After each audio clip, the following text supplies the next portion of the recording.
Hey there, Paul from Verbal here. We're building the biggest audio destination on the internet, where audio creators like you can build and monetize their audience. To learn more, all you have to do is visit verbal.com, that's VURBL.com, and sign up as a beta subscriber. While you're on the site, peruse our growing list of podcast reviews to discover your next binge-worthy show. And now, on to Life Transformation Radio.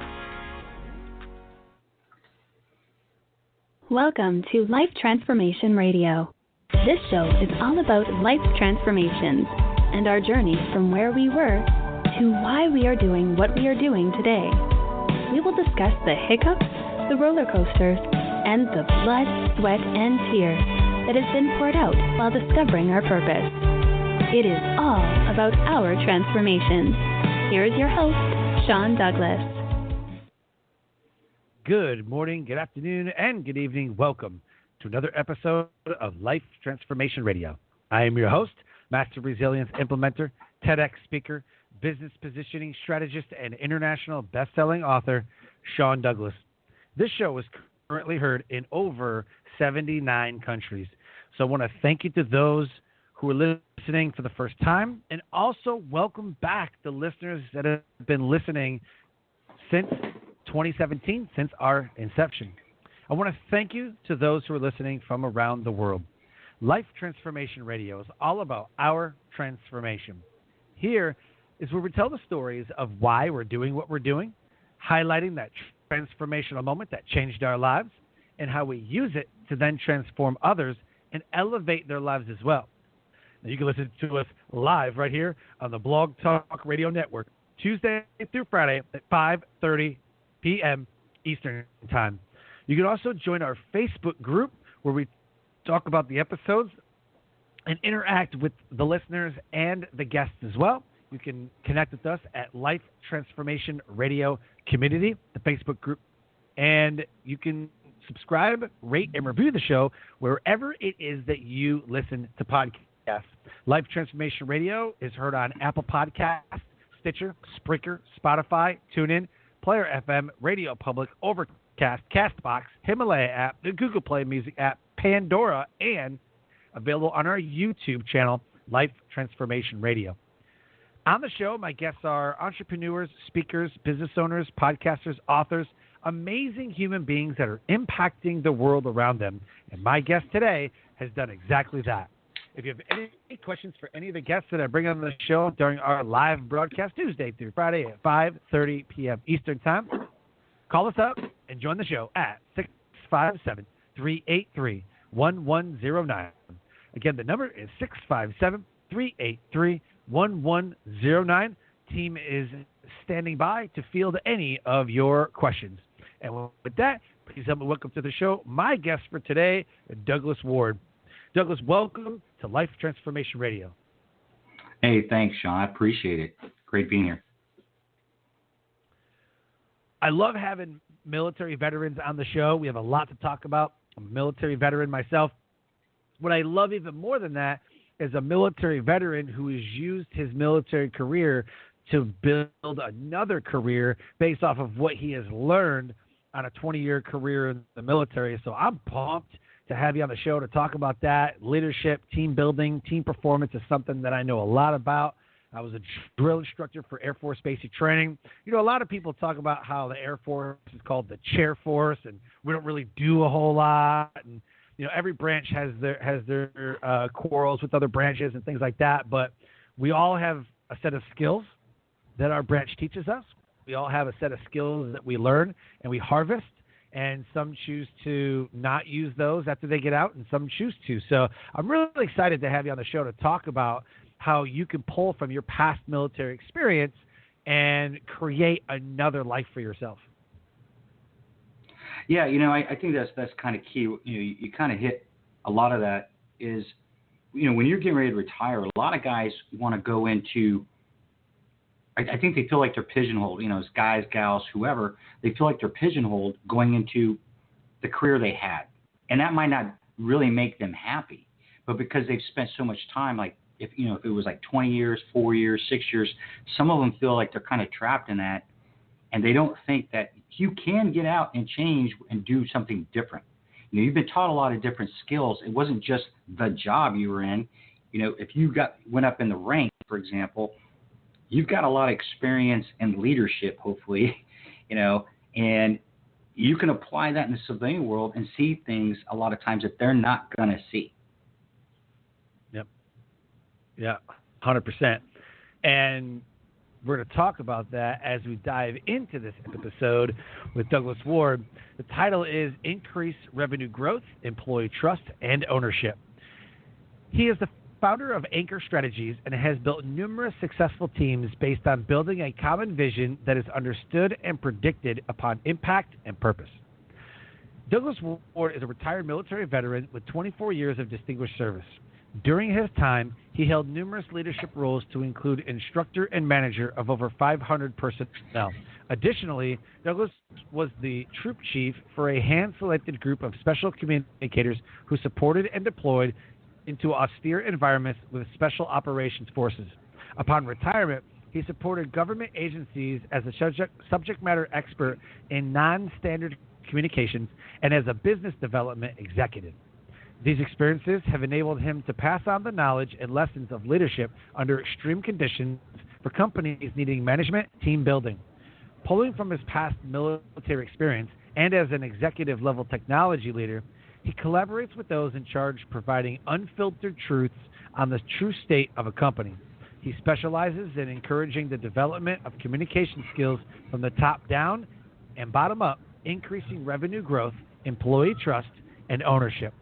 Douglas has built many successful teams by helping them to navigate through rough seas and land on a foundation based on a steadfast vision. To learn more about him, go to anchorstrategiesllc.com. It's right there in the show notes. His LinkedIn profile is there. Send him a friend request, letting him know that you listened to his episode of Life Transformation Radio. This show's episode notes are brought to you by Verbal, who is launching a new technology for audio creators like me, so our messages broadcast loud and clear. You can check out Verbal at VURBL.com, verbal.com. So, Douglas, the first question I have to ask, and I believe is the most important question you could ever ask yourself, is why? Why do you do what you do? When I was in the military, I know, and I always remember looking back what it was like when I had my first leadership position. And there was that fear because, at that young age, you're around your peers. A lot of the people that you actually become promoted over, they're actually the ones you're working with. And I remember thinking, I don't want to fail because, these are my friends. And it was also that impartiality. I had to learn impartiality. So there was that fear portion of it. And I flash back to that because when I had gotten out of the military and I was working in the corporate arena, I'm looking around and I'm seeing a lot of people that had never been in leadership positions, and they were getting into their 40s, some of them even in their 50s, one guy, and they had never been in a leadership position and they were struggling. And I was thinking to myself, I can help you out. And sometimes, because of ego and certain things like that. So I started thinking to myself, I was working at a job. I didn't really like it. I mean, it wasn't bad. It paid well, but it just wasn't, it just wasn't something I wanted to do the rest of my life. And I started thinking about what could I do for myself that's going to make me happy, but also benefit others. And that was a huge key for me. And I started looking at the leadership portion of it because I'd seen so many bad leaders and bad leadership being displayed within companies. Oh, man. Some of the worst leaders I've seen and some of the best leaders I've seen have been in the military. I've built 4 businesses while being on active duty orders, and it wasn't easy. But I learned from certain leaders how to treat people, how to identify strengths, how to promote from the bottom up. And then I learned from other leaders that, and I say this in companies when I go there, and what I try to do is have a leadership meeting and then have an employee meeting with no leaders at all, Sometimes the leader's like, heck no, you're not doing that. But, either way, I get the employees together and I say, okay, I want you to answer me this question honestly. How many times since you've worked here have you heard this is the way we've always done it? And that's a culture killer for the military and for any business in general. It's a culture killer. You are absolutely correct. I hated that. When I was in the regular military, that was more of the norm in many places. When I say the regular military, I would say, that would be termed conventional forces. Yep. But when I took assignment, I was doing communications for Navy SEALs. You were expected to think outside the box. The way things have always been done, they didn't want to hear that. The first thing they're going to say to you is, okay, that's fine, but that's not good enough. You have to come up with better solutions. So there was this huge encouragement of growth on a personal level, on a team level, and on a unit level. Everybody was in it to win it.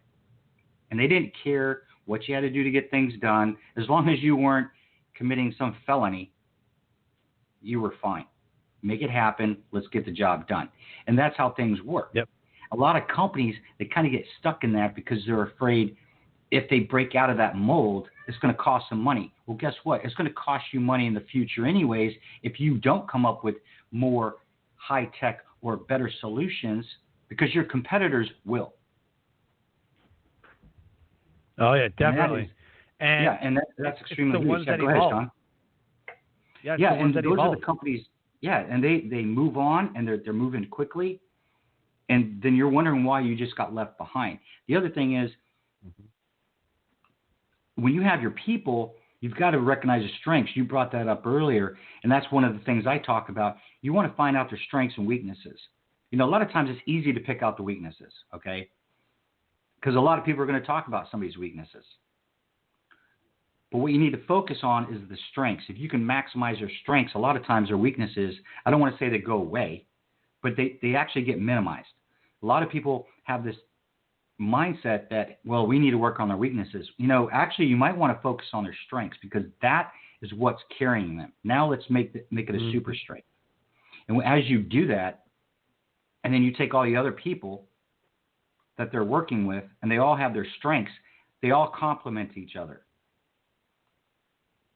That's what builds your team. And you've got to have managers at the lower level that understand how to do that, and you have to have that culture.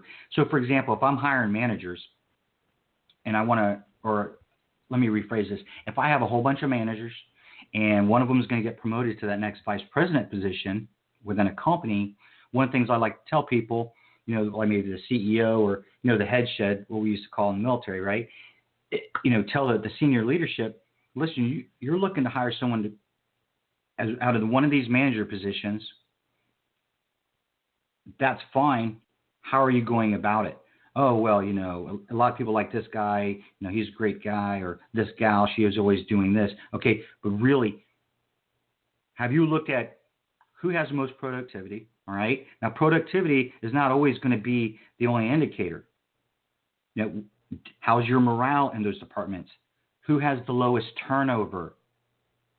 You have to start weighing all those different options, and then you're going to kind of figure out who your best manager is. Because if you have a department, they might have the highest productivity, but because I have that high productivity, maybe it's a high tempo in the work environment and it's burning people out. So you have a lot of people kind of coming in and going out. Well, you're costing the company a lot of money.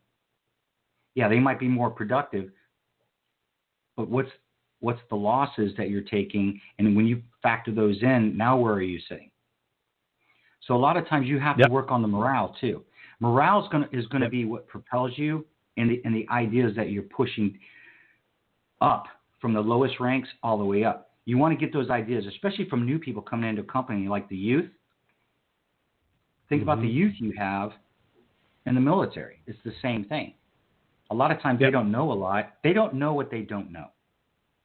And a lot of times they're going to come with you ideas that people will say, that's kind of crazy.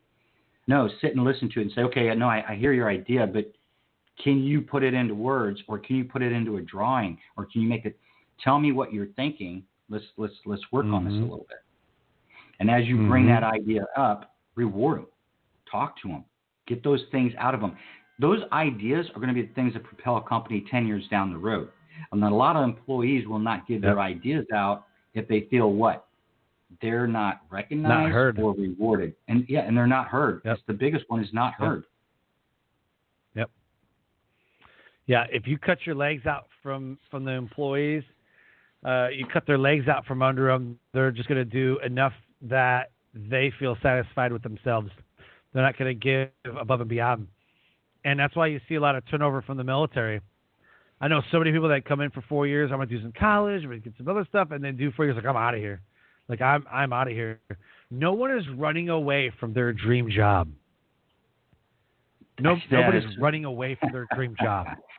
No, they're running away from toxic leadership. They're running away from toxic environments. And one of the most toxic environments I have ever been in, and I've been in companies, I've done 2 and 3 day events in the same company, spending time with them, seeing, like, what do you guys do? And what, and you can see the dynamic between different sectors. If you've got like a packaging sector, and you've got like a marketing department, you've got in a manufacturing place. I went and literally had a training at a pasta company, and they have the people who make it, the people who package it, the people who ship it, the people who market it, the people you can see the dynamics play out. The most toxic environment that I have ever been in is in a military environment, especially when you have multiple forces, because Army doesn't like Air Force doesn't like Army, Marines think they're the best, the Navy is the Navy. So, we all make fun of each other, but at the end of the day, when we're on the range, when we're down range, I mean, it's one team, one fight. We all know it, and that's how it has to be. But when we're at home station, we might make fun of each other, whatever. But the most toxic environment that I've ever been in is a military environment where the leader thinks that they know it all, and nobody else can do what they do. But it's one of the most toxic environments I've ever been in. Yeah, and a good add-on I would say to that is, like you just said, they think they know everything, and no one can tell them any better. And another problem with that I've seen with that whole mentality is when you go in and talk to leadership, and I've done this before, and I remember the look on the face was like, I can't believe you just said that to me. But it was, if you were not in the position you're at right now, and you were just walking down the street, or I see you in a supermarket, and I'm just some guy that works somewhere else, and I just run into you in a supermarket, am I supposed to show you some type of respect because you're the CEO or, a vice president at whatever company? I don't know who you are. So it's basically, you have to understand who you are, that at any time, anything can be taken away from you. Yeah. 100%. It's a respect. Yeah, exactly. It's a respect thing. How you respect yourself is going to be a direct reflection on how you, treat your people. If you have a more healthy, because there's a lot of leaders out there that whatever problems they might be having, maybe it's in their personal life, or maybe there's under stress because the company's trying to meet certain objectives near the end of the year for productivity and profitability. Well, they need to understand, listen, you've got to step back. Sometimes they have a hard time looking at the 30,000-foot view of what's going on. Mm-hmm. Mm-hmm. And a lot of times that happens because they don't talk to the other employees, the other team members and the company who can actually help ground them. Yeah. Yeah. You put people around you and you're paying for them, right? You're paying their salaries. Utilize them for what you brought them there for. Yeah. And companies don't have, I've heard, it's like, yeah, go ahead. I'm sorry. No, I was going to say to that point, leadership can be described in many different ways. And after a 20-year military career and building those 4 businesses and creating other businesses for people, leadership can be broken down into leaders build other leaders. Absolutely. That's leadership. You're building up other leaders. What that means is that in the military, you're training the next man up. See, in the military, you're not going to be at that same position all the time. You don't want to be at that same position all the You want to get promoted. You want to get rank, which gives you more money, which gives you more responsibility, which gives you more leverage, which gives you, I mean, the upside is amazing. We train our replacements because we know we're not always going to be there. And some people don't have that mentality. Some people in the military, like, well, I found the position that I want, and I'm just going to stay here. And they don't want to grow. And it all comes down to having a growth mindset. If you're growth-minded, then you're willing to train those around you because you don't have a scarcity mindset. You have a scarcity mindset when you find the place that you're most comfortable and you don't want to lose it. Then you get into a scarcity mindset. And there's some people that do that and some people who are really good at training up other leaders. But if you build up those other leaders around you, if you create a positive impact difference in the lives of your organization, the lives of the people that you serve, because leaders serve, that's what I believe, that leaders serve. A funny thing happens is you get a lot of credibility. And when you have that credibility, you make a positive impact difference in the lives of those that you're currently serving, in the lives of those that you're leading. And you get more buy-in. People will buy into you. They will buy into your vision. But you don't have that credibility when you start knocking the legs out from under them and they don't feel like they're hurt. People are not running away from their dream job. They're running away from toxic leadership environments. Yeah, and you're absolutely correct. And I think one of the key things that you were saying, and leaders are everywhere. A company does not have one leader. The military does, every military unit does not have one leader. It's filled with leaders. Senior leaders, junior leaders, and sometimes some of the junior leaders are very, very in tune with what's going on. And you want to rely on them. You want to cultivate that growth in their leadership because that's what makes things go. I tell people a lot of times, look at your workplace like it's a bookcase. And if you're the manager, so say you're the CEO of the company or the commander in a military unit, that bookcase has all the people. Every book is one person in your at your workplace, okay? And each manager has one of those shelves. Now, the managers are going to know those books a lot better than the CEO. The person in charge is never, at the very top of the chain, is not going to know everyone. But it's the manager's jobs to understand them and be able to look at, okay, what's the strengths and weaknesses? What is this person about? I don't need to know everything about your life, but they need to have a really good lay of the land on who you are as a person and as a worker. Someone that's at that company as a team member, okay? And that's how you have to look at it. I try to use that bookcase analogy because a lot of people, when I say it, they're like, oh, yeah, that makes sense. So, those are some key things that people need to look at. Oh, yeah. Yep. I 100% agree. I like that analogy a lot. I like that. Look at it as a bookcase. It's true. What I want to know is... Yeah, go ahead. Yeah, go ahead. Nope. Go ahead. No, you were talking about the toxic leadership, and that kind of made me think, I've been in workplaces where, I'd actually seen some females come walking out of the ladies' room, and this was on like 3 separate occasions where they had been in a meeting with a certain person within a company for like 2 hours. And then you see them come out of the ladies' room. I'm walking down a hallway, getting ready to go grab a cup of coffee, and they're bawling, like an emotional wreck. And I was just shocked. This is after my time in the military, and I'm thinking to myself, I don't know what's going on, but something needs to be said. Like, this is wrong. This should not be happening in the workplace. And if that would have been me, and it wasn't, but had that been myself, that would have been, okay, now I need to start looking for another job immediately.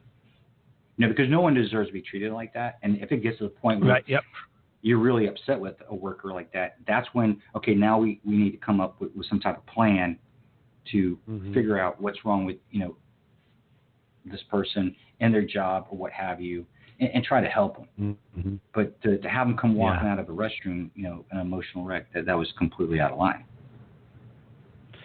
For sure. Yeah, Yep, we talk a lot about that. What I really want to talk about is the transformational moment. The whole show is about transformative moments. What is a transformational moment that happened in your life that puts you on the path to what you're doing today? There's been a couple, but I'll say the one that put me on the path where I'm at now, I was kind of blind to not thinking I could start my own company. And I'd always thought about starting my own company. I was talking to some of my friends, and, these are guys I served in the military with.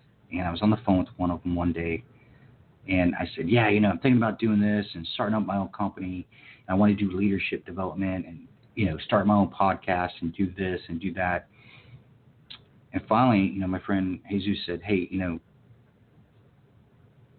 been talking about this a long time. Just drop it. If you keep talking about it, and then I'll listen to you. He goes, but you keep talking about the same thing and you're not doing it. And it kind of hit me like a ton of bricks. Like I was basically getting called out to say, hey, you keep having this conversation. And he goes, wow. I'm your friend, and I'm just being honest with you, Doug. And so a week later, I filed the paperwork.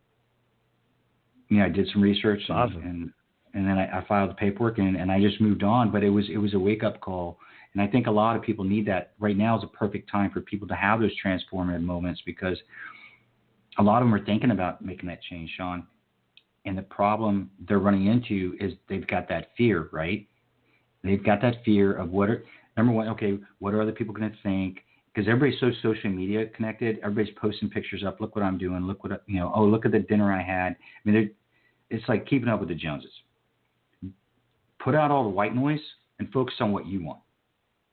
Not what other people want, but what you want to do. And don't let anybody say anything. And if you lose friends along the way, hey, oh well. They probably weren't your friends in the first place. Move on and follow not so much your dream, but your vision. And make it happen. Because right now, we're in a situation where a lot of people have lost jobs, Sean. And, it's pretty sad. And some people are furloughed. But who's to say that those furloughs, when they go back to their job, that they're even going to be able to get the job back?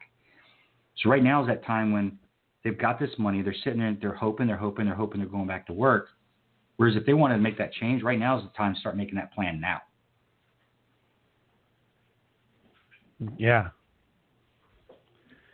Very cool. Okay. So how have you taken that transformational moment and used it to elevate the world around you? When I look back, one of the things I've tried to do, and the first time I knew I was on the right track, I put out it was just a homemade video on my phone, and I put it on LinkedIn. And I was just talking about getting out there, following your dream, and I'm moving on in my life. I'm not going to be working in the defense industry anymore, because that's what I was doing for a little bit after I retired. And I'm going to follow and move on. And I'm going to be doing certain things. And I actually got a call from a gentleman. He'd been in the military. He's working for a civilian company. And he contacted me on LinkedIn in a direct message, and he said, can I call you? And I gave him, so I said, okay. And I sent him my number. And he said, that really hit home with me, what you said in your video. And I was actually on a walk in my neighborhood that day, and I just stopped in my tracks. It just shocked me, because when I made the video, I knew I was putting myself out there, and I made that decision, okay, I don't care. But I didn't know if anybody, it was really going to, that first step was really going to touch anybody, or, make an impact, if anybody was even going to listen. And when this person did that, it just completely, it made me switch another gear in my brain to say, okay, I am on the right track. It's time to really get moving on this.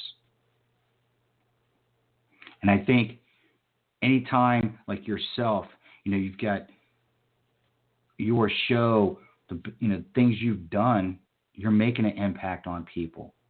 I guarantee the things you're doing once you retire from the Air Force and you're moving on, a lot of the airmen that you served with, and maybe even some of the joint service guys that you worked with over the years, people might reach out to you and say, hey, you got some advice. And because they're going to look at you at the change you've made for yourself, and you're not holding back on anything. You're just following your dream and your vision. And I think that's key, is people need to, don't worry about what anybody else is saying. Move out, and you will make an impact. You will make an impact. You might not see it right up front, and it might catch you off guard when it happens, when you finally see light bulbs go off, and maybe somebody, a situation like myself, where someone reached out to me and contacted me. And that's when I knew I was on the right track. And then that's when I said, okay, let's go. Let's make it happen. You know what I find very interesting about what you said? There's been so many times where somebody goes, I love your content on social media. I love what you're doing. I find it fascinating about that post that you put out, whatever. I have a conversation with that person, and they've been following me for a while. I go back to those posts that they referenced. They didn't like them and they didn't comment on them. And then I ask them, well, you liked them and everything, and you told me that you did, and you felt compelled to message me. How come you didn't like, share, comment, whatever on social media? Yeah, I usually don't. I'm like, oh, you don't? So you don't usually, nah, I just talk to people and I consume content, and I just kind of keep tabs on what everybody's doing. But man, I really love your, so I wonder if one person thinks that way, how many others have seen our content on social media? You look at a post like, wow, they only got 4 likes, which is a vanity metric anyways. But then like a whole bunch of people said, man, I love your content. I'm like, yeah, but you don't show me. You're not liking, sharing. It's the same thing in person. You might be having an impact on person, but you'll never know. You'll never know the impact that you'll have when you give out your message, when you live by example. You may never, ever know the full impact that you created in your life. No, that's absolutely correct. Here's a good one, and I kind of related this to some people, I was speaking with. My father was Air Force, 30 years. So, I was getting ready to join the military. I was going in the Marines. So that was causing a little bit of heartache in the house. Not so much with my father, more my mother. She wanted me to follow in my father's footsteps. Now, when I was in high school, I was a DNF student because I didn't apply myself.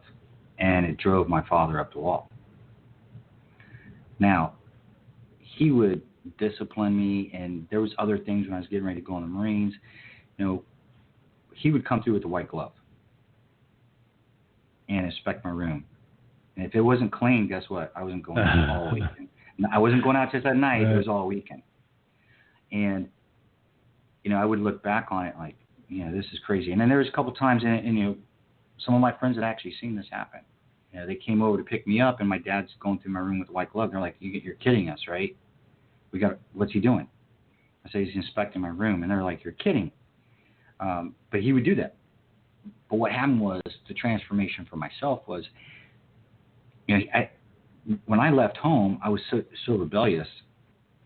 But it's when I came home on leave, and I actually apologized to him. Because everything he had taught me, it's like I put it in the back of my brain. But, I think at the time he probably even thought, he's not hearing anything. I'm not making even a dent in this guy. But it was when I went in the Marines, everything clicked. Everything he told me, I was actually giving advice to other guys on how to do things. You need to do this with your stuff because, hey, we're packing out. You need to do this. It was just crazy stuff. And actually, I remember I apologized to him. And you know what my father said when I apologized to him? Yeah, I figured you'd come around. That was it. No, hey, I appreciate it. Here I am pouring my heart out to him, almost to cry. I'm like 18 years old, home on leave, and he's like, yeah, whatever. He goes, don't cry. He goes, we don't do that. No. And that was it. And then his friends, he had some other senior enlisted Air Force guys over at the house, and they were all like, "Man, you turned out pretty good, actually." You know, like, so I think they were all kind of like placing bets. How's this guy going to turn out, you know? But it all works itself out, and I think people need to understand, you know, like you're saying, you just don't know if the impact's there, but it will come. And sometimes the words you use to someone will not take effect for years, you know, years upon years. And I think we find that even in workplaces. You know, I've had people call me that served for me in the military. Now, I've been retired from the military for 7 years. And they said, "Hey, I just wanted to call and say, hey, thanks. I actually got promoted to this rank, and when I got promoted, I thought of you. And I just wanted to reach out and talk to you and say thank you for everything you did, because I patterned my career after yours." And then, you know, that kind of shocked me. I said, "Well, what about my career was it?" And they said, "No, just the way you treated us and the way you gave us responsibility and always had our back and took care of the team." So I think it's very important for leaders. They don't understand that the impact they're making, whether it's good or bad, is going to have a lasting effect. And you have to action that. And you have to always have that in your mind. And when you do screw up, be transparent about it. Be extremely transparent about it, because that's going to give you even more respect. Yeah, 100%. I 100% agree with that. What I find fascinating is you mentioned about the kids, and they're like, "What you doing that?" and the white glove. And I was raised in a very, very strict household, and we didn't grow up in a very nice neighborhood. But a lot of my childhood friends were like, "Man, your mom is like into that, man, and she just drills you," and she just, you know, they didn't get that at their house. Their mom was like, "Hey, do whatever you want, I don't care." So they actually appreciate, like, people would come to my house and they would call my mom, because she'd be like, "What are you guys doing? You know, how's your studies going? What are you guys doing in school?" And she'd yell at my friends. She's like, "No, that is not the way you do things." And she'd like parent them, you know. And not one time did somebody call my mom and go, "Don't you parent my child." All my high school friends, even middle school, most of the high school friends, you know, they come over and they're like, "Oh yeah, we're doing this one thing, whatever." She's like, "Are you doing this? Are you doing this?" Like, "Well, like, that's not the way to do it, and you got to be this way." And and she would just like, I mean, she would drill into them, right? And I'm like, dang, like, they're not gonna come over here no more. They actually appreciated it because they weren't getting it at their house. So what I looked at is, man, you're strict, and I hate this, and I'm the same way, man. I was rebelling and just doing stupid stuff, and had a lot of like hate attitude. I didn't like hate things, but it was just angry all the time.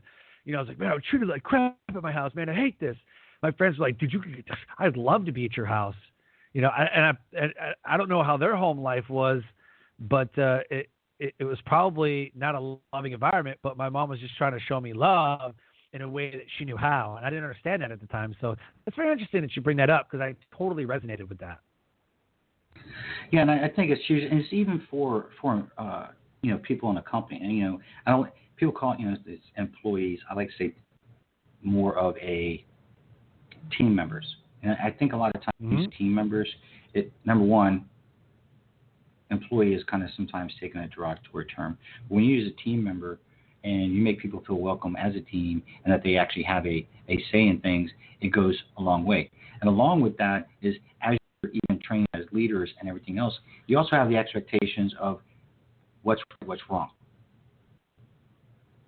And employees appreciate that, and that there's a standard across the board, because, you know, the other thing is that leads to the toxic environment is the favoritism.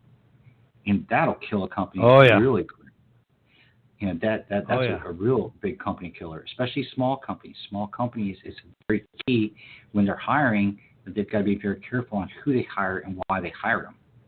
You know, I'm not looking for somebody that's the total expert and everything. I want someone who's moldable. I want someone that I'm going to bring them up through, and I'm going to help train them. You know, look at what was it? Google and Apple started coming out with the policy of, why are we hiring college graduates when we got to deprogram them? from what they learn in college, because what they learn in college is way behind what we're doing. When I can take a kid out of high school that's already playing with a lot of our stuff online at home, and we can actually pull them in, and they're 18 years old, and now they're running it within the company, and they're miles ahead of the college graduate who has $150,000 in debt. Yeah. Oh, yeah. So we're in an interesting time, and it's going to be very interesting how things move out in the future. And I think a lot of companies need to start looking at that. And I think the people that are out there right now looking to find out what they want to do, listen, if you're trying to become a leader, you can contact a person like myself. I will help you, help you understand your vision, help you get through that. Yourself, you're another good person to talk to. We're kind of the same mindset of, okay, well, where are you now? What is your vision? Well, I really wanted to do this. Okay, well, what's holding you back? And a lot of times the things that are holding people back, are not, it's not anything that's really holding them back. It's nothing tragic. It's nothing hard in stone. It's something that it's a mental block in their head. And most of the time, the biggest thing is fear. It's fear of the unknown. Oh, what are people going to think? This is America. If you fail, you get back up and do it again. Yep. Yeah, I'm so surprised at how many people are afraid of their own success. It blows my mind how many people are afraid of their own success. I don't know. I don't know how they're going to get around it, but it's something that we work on. Is you getting out of your own way, getting out of your own head. So yeah, I'm completely amazed at how many people are really afraid to be successful or afraid of what other people think about them. So yeah. I always remember this. Don't worry about what other people think. They're not making a paycheck for you. Right. I learned in the military there's two people in life you have to make happy. The people who are paying you and the people who are writing your performance reports. As long as those two people are happy, nobody else cares. Nobody else matters. Yep. Exactly. And right now, this is the perfect time. Yeah, and like you said, the whole thing was success. This is a perfect time. This event right now that everybody's going through does not change people's mindset or have that shaking, that foundation shaking moment, then, for some people, it'll never happen. If you want to make a change, now's the time to do it for some of them. And oh my gosh, you just need to reach out to people. A lot of people without jobs, what do you do? They're looking for other jobs to be an employee somewhere else when they have the talent and the ability to start their own company. They just need to get over the fear. I look at it two ways. This is the moment right now. This is a, do I dare say, once in a generation? But this is a moment. One, you have a failing business, a failing restaurant, a failing something. Now's the time to fix your foundation. Now's the time to relaunch. Now is the time to get all of the foundational principles that you were missing, that were haphazardly thrown together. Now is the time to solidify the foundation that you have, or quit and go do something else. Yeah, you can do that. Absolutely. The other thing, if you lost your job, if you are looking for something to do and you've always wanted to start that business, you've always wanted to start that one thing, whatever, now is the time to do it. I promise you, if I was in it, like, for example, I've launched a podcast, I'm writing a book, I've helped other people launch, it's our service anyways, launching podcasts and launching businesses and launching speakers and books and all that. We do that anyway. But I've launched a second podcast. I'm writing another book, and we've brought everything onto virtual. We've done virtual summits. I've always done podcasts, but we're helping people do virtual summits and all that. And so if you want to create, launch, and monetize your business, now is the time to do it, or relaunch it. Just relaunch your restaurant, relaunch your brick and mortar business, relaunch your whatever, pivot, do something. Either quit and close it and don't talk about it again, or just relaunch. And that's how it's done. So Anyway, that's what I wanted to say. I'm in total agreement. And, everything can be virtual now. Everything can be virtual. Yep. Absolutely. Let's give a takeaway for the audience as we start to close the show. What's the one tip, strategy, I hate the word thing. What is the one takeaway that you want to give the listeners today if they listen to nothing else you said? Let's talk about what it means in this moment. What is the one takeaway you want to leave the audience with today? I will tell people this. If you have a vision of something you want to do now, jump on it, do it, and remember this. Proceed as if success is inevitable. Oh, my God, I just got chills. I love that. Oh, my God, I love that so much. Proceed as if success is inevitable. You have to. You don't give up. You're going to have hiccups. It's going to be a roller coaster ride. When I've been set on my stuff, good. there was times I wish I would have reached out. I wish I would have known somebody like yourself, right? You'd already set up 4 companies, but I didn't have that person. So you're going to have those hiccups. But the other thing is I did reach out to other people. Don't be afraid to ask questions. No question's stupid. People will help you. Some might turn their back on you. Hey, it's going to happen, but don't worry about it. Just get a little thick skin and move on. So cool. I love that. Proceed as if success is inevitable. I love that.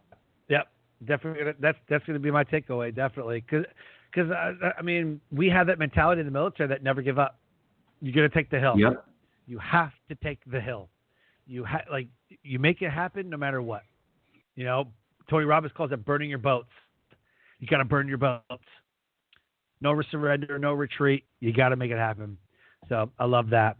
I want to thank you so much for spending time with us today. It's absolutely been an incredible conversation. Love everything that we talked about. What is the best way for the listeners to get in contact with you, to learn more about you, and to potentially do business with you? Yeah, so my website is anchorstrategiesllc.com. They can reach out to me on LinkedIn, Douglas Ward. And then the other thing is it'll be coming out Thursday, the first episode, my own podcast. It'll be The Truth with Danger Doug. Awesome. And it'll cover leadership, vision, purpose, impact. And I've got quite a few different people from different arenas that I've already interviewed so far. So it's going to be pretty good. And definitely reach out. And on the website, there's a contact page. You can send in some information and go from there. Very cool. Congratulations on your new podcast. That's awesome. Hey, I appreciate it, Sean. Thanks. I'm just trying to follow in your footsteps, man. Thank you. With that said, again, thank you so much for joining us today. Life Transformation Radio listeners, an amazing, incredible guest impacting the world around him. If anything resonated with our conversation today, please connect with Douglas Ward. The LinkedIn and the website are right there in the show notes. And let him know that you listened to his episode of Life Transformation Radio. And with that, I close the show by saying, live your brand. Find opportunities every day to live out the core values that you hold deep in your heart. And I call this living your brand. So until next episode, live a great life.